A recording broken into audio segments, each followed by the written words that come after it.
The Pea Blossom by Hans Christian Andersen. There were once 5 peas in one shell. They were green. The shell was green, and so they believed that the whole world must be green also, which was a very natural conclusion.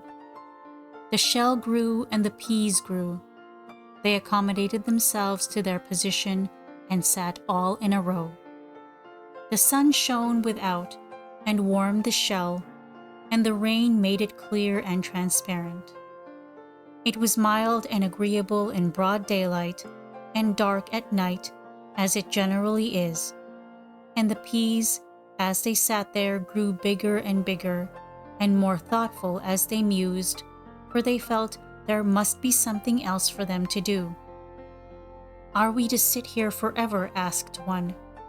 "Shall we not become hard by sitting so long? It seems to me there must be something outside, and I feel sure of it." And as weeks passed by, the peas became yellow, and the shell became yellow. "All the world is turning yellow, I suppose," said they, and perhaps they were right. Suddenly, they felt a pull at the shell. It was torn off and held in human hands, then slipped into the pocket of a jacket in company with other full pods. "Now we shall soon be opened," said one, just what they all wanted. "I should like to know which of us will travel furthest," said the smallest of the 5. "We shall soon see now." "What is to happen will happen," said the largest pea. Crack went the shell as it burst, and the 5 peas rolled out into the bright sunshine. There they lay in a child's hand. A little boy was holding them tightly and said they were fine peas for his pea shooter. And immediately he put one in and shot it out. "Now I am flying out into the wide world," said he. "Catch me if you can." And he was gone in a moment. "I," said the second, "intend to fly straight to the sun. That is a shell that lets itself be seen, and it will suit me exactly." And away he went. "We will go to sleep wherever we find ourselves," said the 2 next. "We shall still be rolling onwards." And they did certainly fall on the floor and roll about before they got into the pea shooter. But they were put in for all that. "We shall go farther than the others," said they. "What is to happen will happen," exclaimed the last, as he was shot out of the pea shooter. And as he spoke, he flew up against an old board under a garret window and fell into a little crevice, which was almost filled up with moss and soft earth. The moss closed itself around him, and there he lay, a captive indeed, but not unnoticed by God. "What is to happen will happen," said he to himself. Within the little garret lived a poor woman who went out to clean stoves, chop wood into small pieces, and perform such like hard work, for she was strong and industrious. Yet she remained always poor, and at home in the garret lay her only daughter, not quite grown up and very delicate and weak. For a whole year she had kept her bed, and it seemed as if she could neither live nor die. "She is going to her little sister," said the woman. "I had but the 2 children, and it was not an easy thing to support both of them. But the good God helped me in my work and took one of them to himself and provided for her.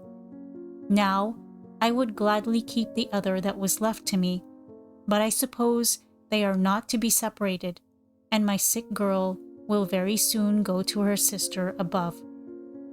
But the sick girl still remained where she was. Quietly and patiently she lay all the day long, while her mother was away from home at her work. Spring came, and one morning early the sun shone brightly through the little window, and threw its rays over the floor of the room. Just as the mother was going to her work, the The sick girl fixed her gaze on the lowest pane of the window. "Mother," she exclaimed, "what can that little green thing be that peeps in at the window? It is moving in the wind." The mother stepped to the window and half opened it. "Oh," she said, "there is actually a little pea which has taken root and is putting out its green leaves. How could it have got into this crack?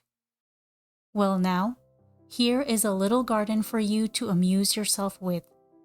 So the bed of the sick girl was drawn nearer to the window, that she might see the budding plant, and the mother went out to her work. "Mother, I believe I shall get well," said the sick child in the evening. "The sun has shone in here so brightly and warmly today, and the little pea is thriving so well. I shall get on better too, and go out into the warm sunshine again." "God grant it," said the mother, but she did not believe it would be so. But she propped up with a little stick the little green plant which had given her child such pleasant hopes of life, so that it might not be broken by the winds.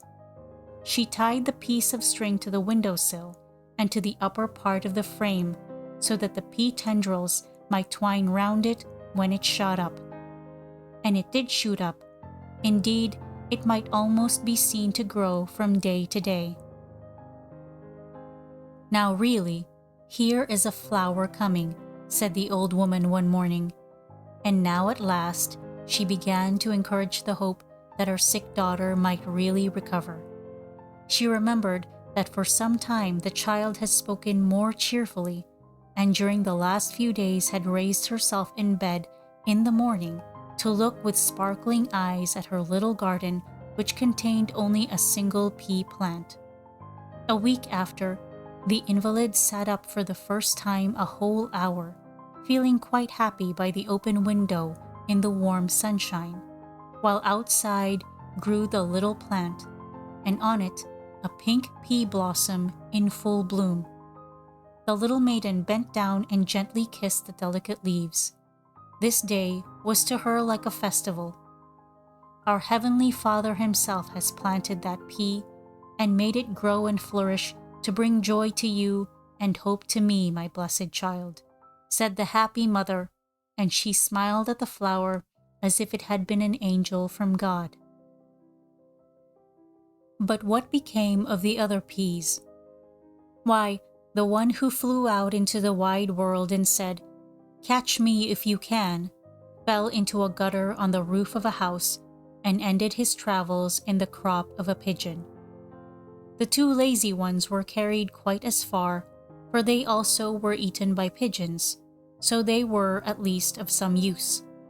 But the fourth, who wanted to reach the sun, fell into a sink and lay there in the dirty water for days and weeks till he had swelled to a great size.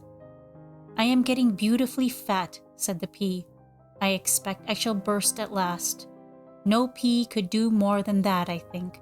I am the most remarkable of all the 5 which were in the shell." And the sink confirmed the opinion. "I," said the sink, "shall stand up for my pea." But the young maiden stood at the open garret window, with sparkling eyes and the rosy hue of health on her cheeks. She folded her thin hands over the pea blossom and thanked God for what He had done.